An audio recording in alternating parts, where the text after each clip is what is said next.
এনে মাজার চিকিৎসা করে ইনি কবিরাজ।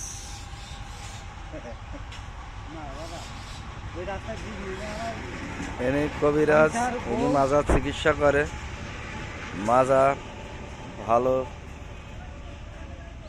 আপনারা দেখেন কিভাবে গাছ দিয়ে মাজার চিকিৎসা করছে।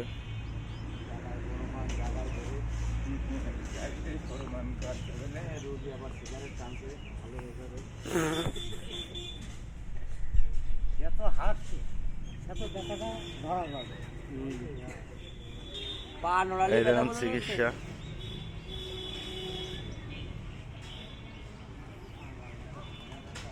এই যে চিকিৎসা দেখেন কিভাবে চিকিৎসা করে গাছ দিয়ে।